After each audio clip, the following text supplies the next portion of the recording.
Good morning. How are you, girls? Today we're gonna have an overall revision for the fraction topics. First of all, we're gonna start with equivalent fractions. We have learned four methods to generate equivalent fraction. First one was area model, second one was numbers line, third one was multiplication, the last one was division. I can recall that you were great in multiplication and division and area model, but you're still confused about numbers line. So today we're gonna generate all of them together and we will see how easy it is. So we're gonna start with the same fraction, 6 over 12, and we will try to find an equivalent fraction for 6 over 12 using the four methods. Let's start with area model. How can we represent the 6 over 12? We have to draw a whole of 12 pieces.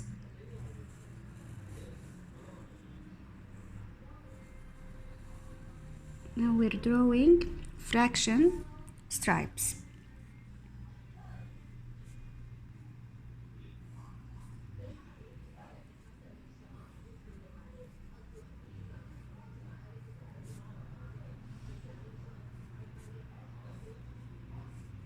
Let's count how many in all.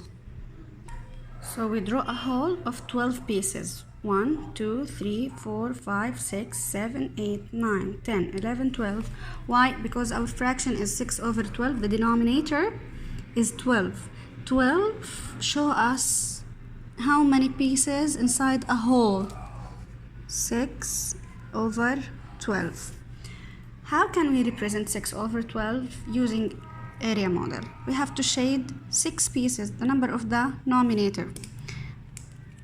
Let's tag them. The number up is denominator. The number down is denominator. Let's not forget these terms. Now we have to shade 6 out of 12. 1, 2, 3, 4, 5, 6. 6 pieces out of 12.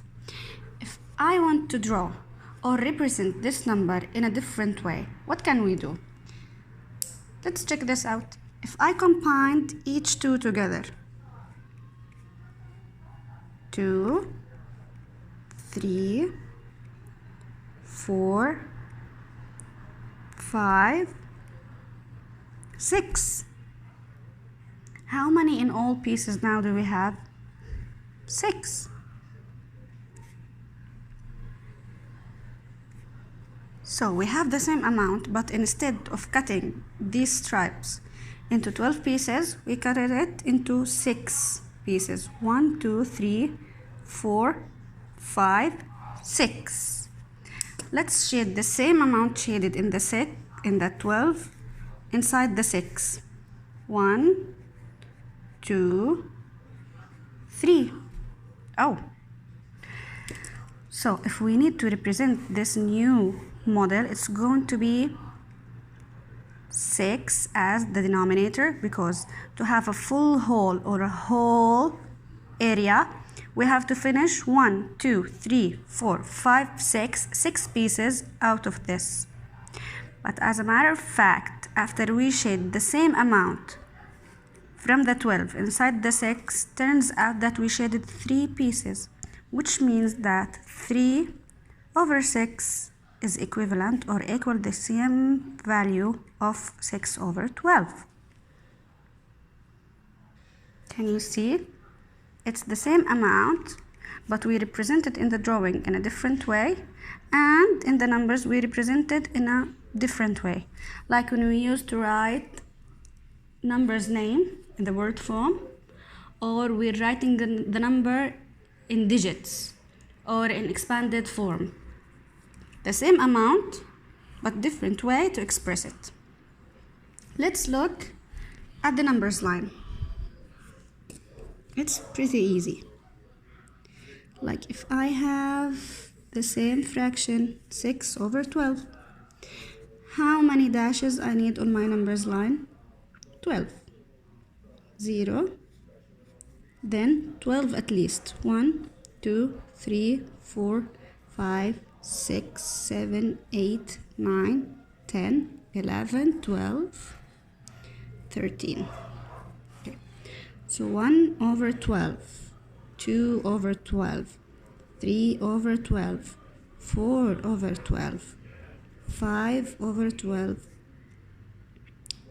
6 over 12, 7 over 12, 8 over 12,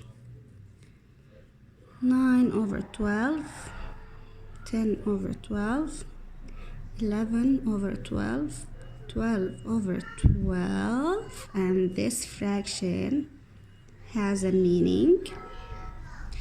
Then 13 over 12. So this fraction here, 12 over 12, we all know that it is equal to 1. Now let's go back to our fraction, 6 over 12. 6 over 12. Let's mark it on the numbers line. Here is 6 over 12. 6 over 12. It's right on the middle. How many jumps or steps I needed from the 0 to get to 6 over 12? 1, 2, 3, 4, 5, 6, because I didn't skip any of these dashes here at all. But if I have a different numbers line,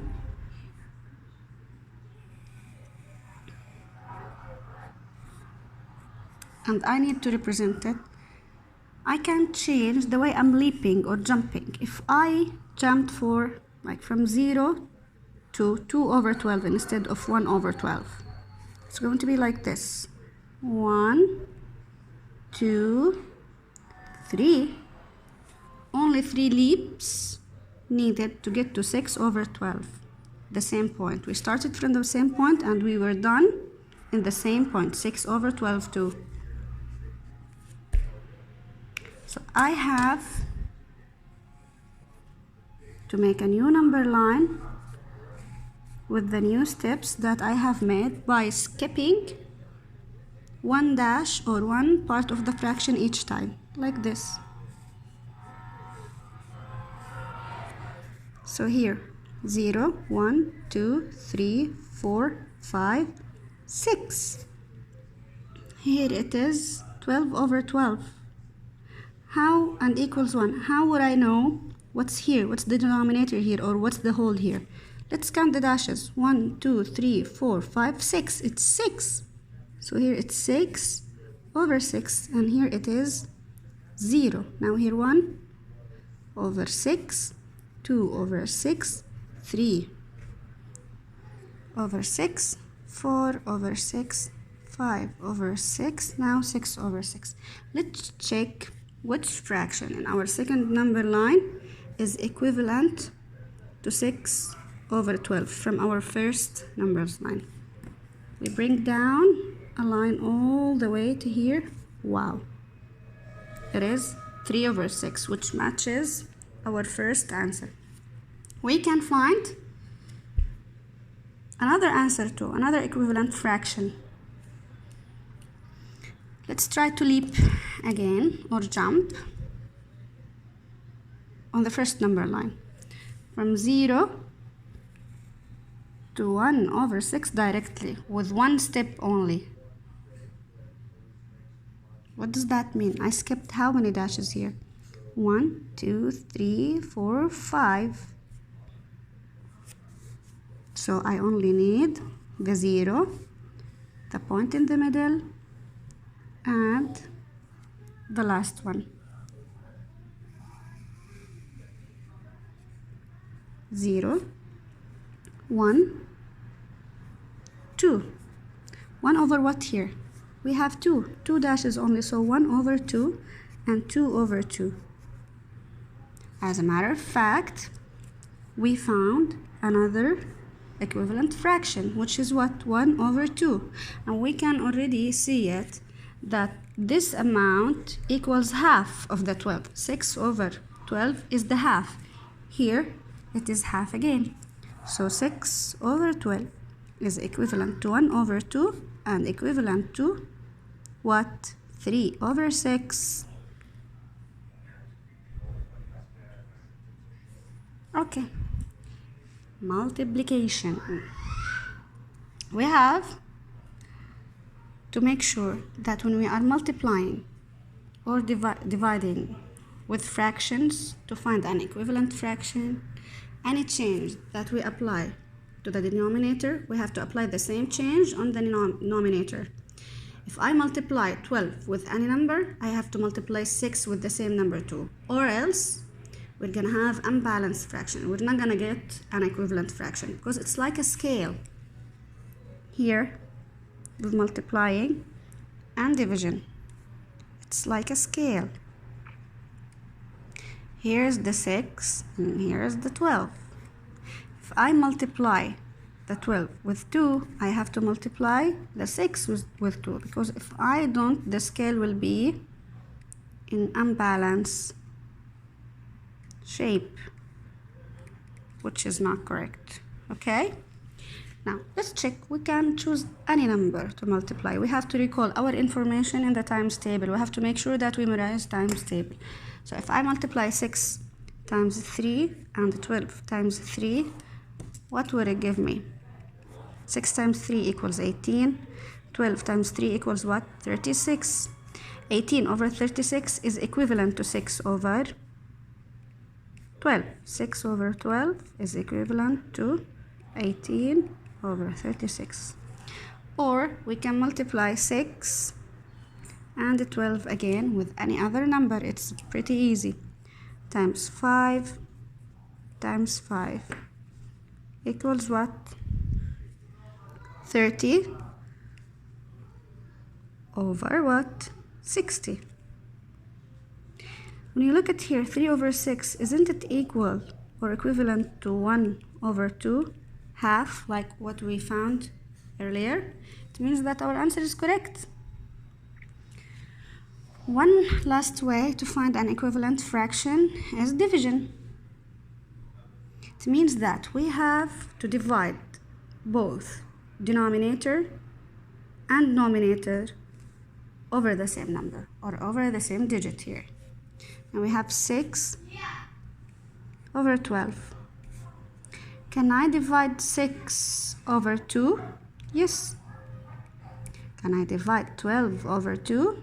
Yes. Here at division, I have to make sure that both the denominator and numerator accept to divide over the same digit. Sometimes they don't accept, so I have to look very carefully. But in multiplying, I can multiply with any digit. But here in division, I have to make sure that the denominator and numerator are in the same numbers timetable. So both of them divides over 2. 6 divided over 2 equals 3. 12 divided over 2 equals what? 6. Look at this example. Can I divide 6 over 12 divided over 4?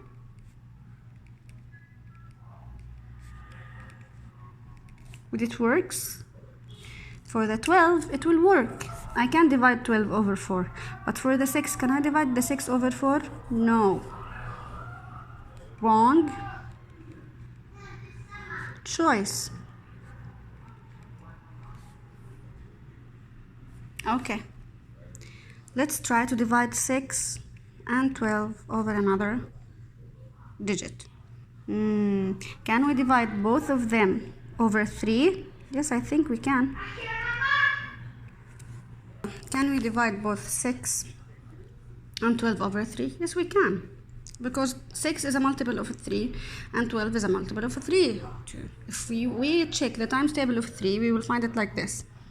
3, 6, 9, 12, 15, and etc. So the 6 and the 12 are there in the times table of 3. So we can divide 6 and 12 over 3. Equals what? 6 divided over 3, it's 2. 12 divided over 3, it's what? 4. And 2 over 4 is equivalent to 12, and 3 over 6, and 6 over 12. Here it is. Thank you for watching, girls.